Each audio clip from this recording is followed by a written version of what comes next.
Okay. Okie dokie. Testing, testing. Mic. Check. It's already tested, said the boss. All right, let's go. Rolling. Okay, so let's start out with the good news, the subscribers. I think we're up to 1,650-ish, boss? Yeah?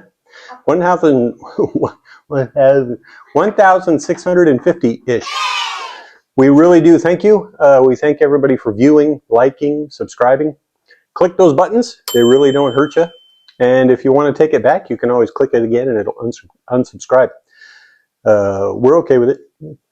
We're just doing this for fun and we're enjoying the ride. And we really do appreciate all of you. We know this is because of you guys. This has nothing to do with us having any skill or entertainment factor. This is all you. So that being done, next item would be Joy is not here for this filming today. As you probably noticed, there's nobody here. She's behind the camera. I know. Keep it down. Keep it down. I know. I would rather see her than me too. But this is what we got. It's me. So, congratulations. You've made up your mind. You're coming to the Philippines. Now, how will you get here? Good question, huh? So, I'm going to give you my experience as always. The way I use, the way I prefer, the way I did it when I came here. So everybody's got their own take on this. Some people like Korean Air. Some people like stopping in Incheon or stopping in Dubai. Everybody's got their own take on this. But I'm going to give you my experience flying and my reasoning. So let's get started. Flying to the Philippines. So first off, old man glasses, because old man eyes. So search engines. Some of the search engines that I use. Skyscanner. If you haven't heard of this one, it's pretty good. It gives you a breakout on the, it has all sorts of search parameters you can use, monthly, by the day, whatever, but it's got a bunch of different search parameters to find the best prices.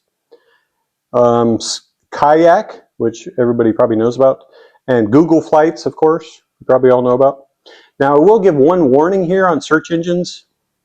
If you come to the actual booking part, the price is probably going to go up a little bit if you tab down and actually use the airline. But I will give you one warning that I've ran into in my travels, especially in the military, traveling quite a bit by airline. If you book through the third party, a lot of times the airlines won't help you. So the flight canceled at the last minute or something, you're already at an airport, or you're, even worse, you're in the layover airport. And so you go to the customer service counter and they say, well, you booked with Expedia, or you booked with whoever. There's all sorts of them when you look on Skyscanner or Kayak or Google Flights. So a lot of times they might say you need to contact them. So I always find it better. It's the example I'm going to use here in this video. It's a $20 difference to use the actual airline versus using one of the third-party vendors. For me, I would rather just pay the extra $20 for a one-way flight and have that confidence of knowing I can just go right up to the airline customer service desk and get the assistance that I need. But as always, it's up to an individual. Individual choice. That's what we like to say here, because everybody's their own person. You all have your own preferences. I'm just giving my experience. So, next up.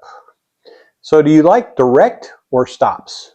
So some of the pros and cons that I looked at for me personally. Con for me, I'm always afraid there's a risk of delaying the flight. Flight will delay, especially over here in Southeast Asia. So flights delay a lot here in the Philippines. Scheduled for 1 o'clock, doesn't leave till 3 o'clock. So if you've only got a 1 hour layover, or even maybe 2 hour layover, because they start boarding a half hour prior, you could have a really hard time making your connection. So it's one of the things I worry about with when you have the stops. The other one is long layovers. When you look at some of these flights, yeah, they give you a good price maybe, but you end up having an 8 hour layover somewhere or a 10 hour layover, which, okay, some airports might not be that bad. If you go through Dubai, they've got a hotel in the airport. They've got the rooms that you can rent. That wouldn't be so bad, I guess, as long as you planned it out. You're definitely not going to worry about missing your next flight. Got all sorts of time. Some of the pros, obviously, is the breaking up the travel. So the flights that we're going to talk about today, it's a 15-hour travel day, 15-hour flights, and you're staying on one plane. You're not stopping. So I get that. If you have stops, it breaks up your travel. So maybe you only have a 10-hour flight to go to Japan, and then you spend 3 hours, then you have another 4 or 5 hour flight into the Philippines. I get that. Like I said, personal choice. For me, my personal choice is direct flight. So I chose my trip out here. I chose a direct flight, LAX to Manila. Why? Well, a couple of reasons. As I told you, I like the direct flights. The other one was it was the best price I could find for a direct flight. So on Philippine Airlines, LAX to Manila, I also found they had an upgrading policy, upgrade bid. So once you booked your flight, they sent you a link to bid on an upgrade. For me, this was a great idea. So I looked up economy price versus business class price, and then that gave me an idea of what a good bid would be where you would still save money. Yeah, maybe I wouldn't have ever paid full price for a business class, but when I got to thinking about it and thinking about what I could bid, it started looking better and better to me. I didn't want to spend 15 hours in an economy seat sitting up like this, not being able to sleep. So it was a lie flat bed in business, better meals, blah, blah, blah. Everybody knows what business class is like, I think. So, and here recently, Philippine Airlines added newer upgrade categories also. So there's been a couple of different airlines that have done this where they thought up economy seats, and some airlines even call it the economy couch. So you buy the seats that are next to you, and you have 3 in a row, 4 in a row. You can put the armrests up, and you've got a couch. Lay down, do whatever you need to do. So Philippine Airlines has started that too. And it's a lot cheaper than bidding for the business class. However, just like bidding for business class, you're not guaranteed. So buying the seats in economy, it's got a set fee that we'll talk about here in a second, but you're still not guaranteed. So if they can't clean out or clear up those 2 seats next to you or 3 seats, whatever you bid for, whatever you're buying, if they can't arrange that, so you definitely want to do this far in advance. But if they can't arrange that block of seats, then you won't get approved and they won't take your money. But it's another option. So let's look at one of the options that I just looked up today to give you an idea. So I looked up on Skyscanner April 17th, a one-way from LAX to Manila. Now keep in mind, when I did mine, I was in Tucson, but everybody that's in America now knows Southwest Airlines, really cheap airline, especially a one-way flight. So I think I flew like $59 from Tucson to LAX. Spent the night in a hotel. Now keep in mind, for me, the country had just opened up, so I still had to do the test before you got on the flight. So I had to go over to LAX before my flight, I think 4 hours before my flight, get a test in their lab, then bring the results to the airline when I went to board, get my tickets. So that meant that I probably wanted to be there early anyway, so I ended up just going in the day before, spending the night in a hotel at the airport, and then just taking care of my flight the next day. But I looked up April 17th, one-way from LAX to Manila. This is on PAL Airlines, direct flight. So the economy in Skyscanner shows $481 on April 17th for a one-way flight. Now, if you go into that and look at the actual vendors and go to the airline, you'll see that Philippine Airlines is charging $503. So like I said, $20. It's actually $22. For me, I would choose Philippine Airlines as the vendor to use because it's their airline and I know I can get help if I need help with the flight. Something happens. Now, business class. Same exact day, same exact airline. Business class, just looking through Skyscanner, was $3,523. If I moved down to PAL, it was $3,831. Now, that's a little bit more than $20, like I told you before, obviously. But if you look at the difference on PAL Airlines between the economy and the business class, The difference is $3,328. So keep that number in mind, $3,300. So I went and looked at my August flight. So those of you that have been with us for a while know that I'm going back to America for a visit in August. So when I booked my flight through Philippine Airlines, my round trip, they've already sent me the upgrade link so I can go and look at the upgrade prices. So on my flights per segment, in other words, every flight, which is only 2 flights, one going to LAX and one coming back from LAX, but per flight, upgrade in business class, upgrade to business class, currently is 55,125 pesos.